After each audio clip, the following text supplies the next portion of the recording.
Shalom, salam berkat dari kami untuk pendengar sekalian. Saat ini pendengar akan diberkati dengan program Hari Ini Harinya Tuhan bagian yang ke-8. Sebuah program rohani tentang doktrin Alkitab yang menolong kita untuk semakin tertanam dalam kebenaran firman dan bertumbuh dalam kemuliaan. Bersama hambanya, Pendeta Gilbert Lumwendo, STH. Banyak orang merasa doktrin Alkitab sebagai sesuatu yang membingungkan. Tetapi tahukah saudara bahwa doktrin Alkitab intinya adalah memahami Alkitab dengan benar, dengan pemahaman yang sistematis, sehingga kita terus dapat tertanam di dalam kebenaran firman, sehingga kita terus bertumbuh di dalam kemuliaan Allah. Buka hati saudara sekalian untuk menerima berkat-berkat firman-Nya hari ini. Salah satu hal yang paling sulit dalam dunia ini adalah berdiam diri. Nah, mengapa saya katakan bahwa salah satu hal yang paling sulit dalam hidup ini adalah berdiam diri? Karena persoalan dunia hari-hari ini, orang senang bicara, dan seringkali bicara bukan justru menyelesaikan masalah, tapi justru menambah persoalan. Kita lihat saja misalnya di koran, di surat-surat kabar, ada masalah, pejabat satu ngomong, lalu kemudian pengamat satu menyerang, lalu akhirnya saling menyerang. Intinya kan cuma sederhana, setiap orang ingin bicara, semua orang ingin menyampaikan pendapat, dan seringkali persoalannya opini, pendapat yang disampaikan demi membenarkan dirinya sendiri. Nah, sehingga apa yang terjadi karena membenarkan dirinya sendiri, kemudian menyerang orang lain, kemudian memutarbalikkan keadaan, sehingga apa yang terjadi justru karena orang tidak mau diam, orang terlampau banyak bicara, justru persoalan menjadi bertubi-tubi. Kita lihat di televisi juga sama, yang satu bicara ini diserang sama yang lain, lalu kemudian saling menyerang, saling mengucapkan kata-kata yang sudah tidak pantas lagi. Kenapa? Karena orang intinya tidak bisa diam lagi. Dan kita lihat dalam rumah tangga juga sama, banyak suami nggak mau diam, banyak istri sudah nggak mau diam.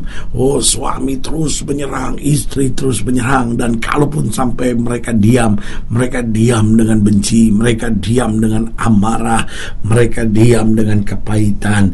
Saudaraku yang kasih dalam Tuhan, Alkitab berkata, ada waktu untuk berbicara, tetapi ada waktu juga untuk menahan diri dari berbicara.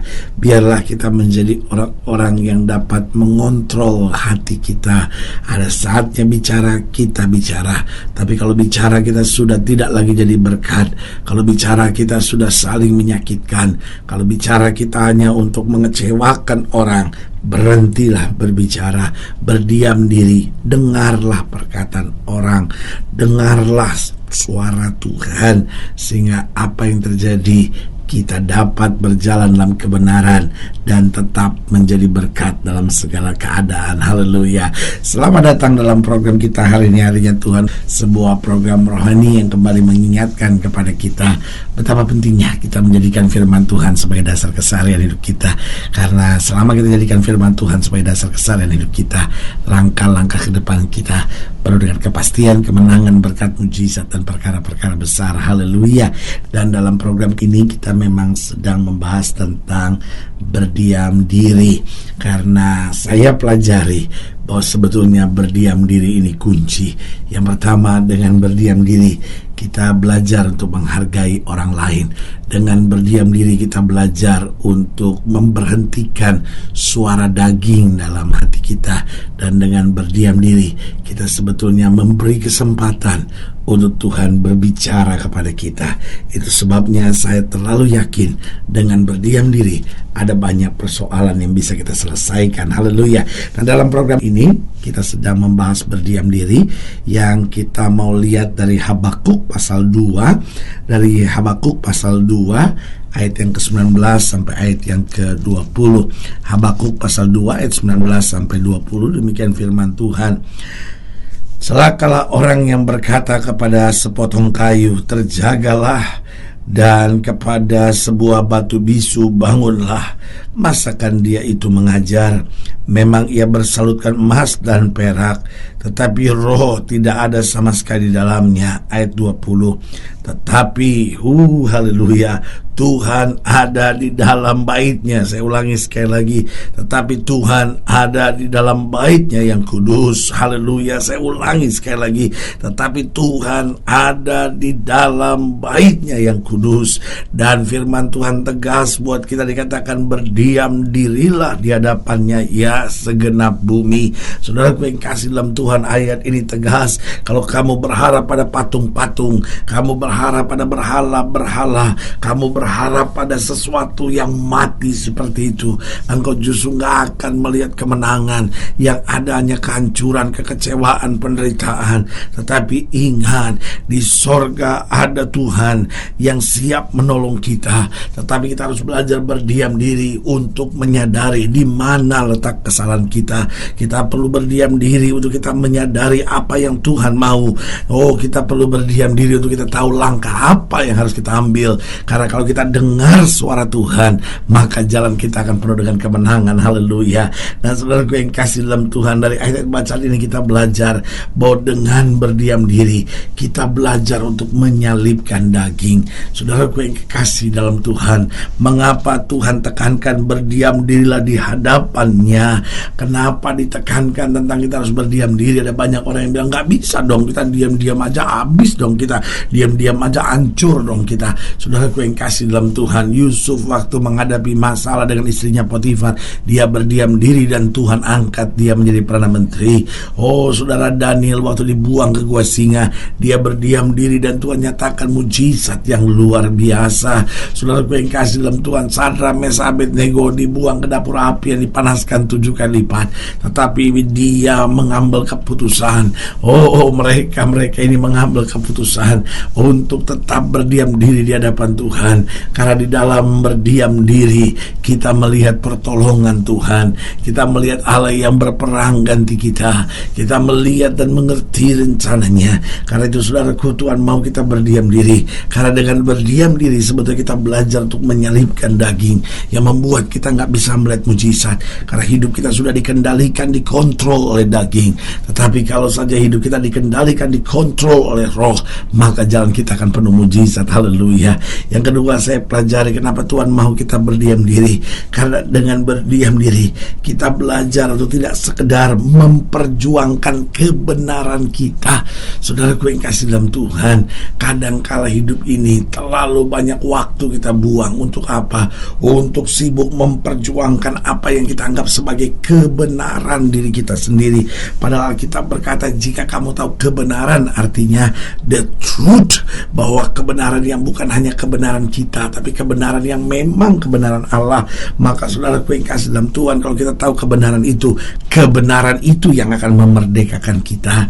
Tetapi persoalannya seringkali, kita cuma sibuk memperjuangkan kebenaran kita. Ya, tapi saya sebagai suami kan begini, tapi kan saya sebagai istri kan begini, tapi kan saya sebagai bawahan gini, tapi kan saya sebagai atasan begini. Kita sibuk memperjuangkan kebenaran kita, apa yang kita anggap benar, apa yang kita rasa benar, sehingga apa yang terjadi, tekanan demi tekanan dalam hidup kita makin berat, kekecewaan demi kekecewaan dalam hidup kita makin berat. Tapi kalau kita belajar berdiam diri, kita membiarkan diri kita agar Tuhan yang membela, agar Tuhan yang memperjuangkan kita, maka saudaraku yang kasih dalam Tuhan, kalau Tuhan yang membela dan memperjuangkan kebenaran kita, maka Tuhan akan memberi kepastian kemenangan buat kita.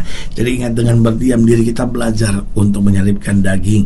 Dengan berdiam diri kita belajar untuk tidak sekedar memperjuangkan kebenaran kita, tapi hidup dalam kebenaran dan membiarkan Tuhan yang memperjuangkan kita. Yang ketiga, saya pelajari dengan berdiam diri, kita belajar untuk mendengar suara Tuhan. Kita terlalu banyak dengar suara manusia, kita terlalu banyak dengar suara hati kita sendiri. Dan apa yang terjadi? Karena suara manusia dan suara hati kita belum tentu suara Tuhan, maka kita akan banyak kecewa.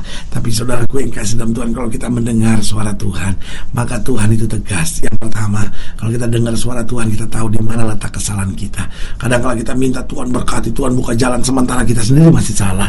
Tapi kalau kita dengar suara Tuhan, kita diingatkan, ini loh kesalahan kamu, ini loh persoalan kamu, ini loh yang menghambat mujizat terjadi. Kita sadar, iya ya Tuhan, ini kesalahan saya. Dan dengan mendengar suara Tuhan, kita diberi ketenangan. Banyak kita seringkali melangkah tanpa ketenangan, tapi kalau kita dengar suara Tuhan, kita mulai tenang. Oh iya ya Tuhan, ya begini ya.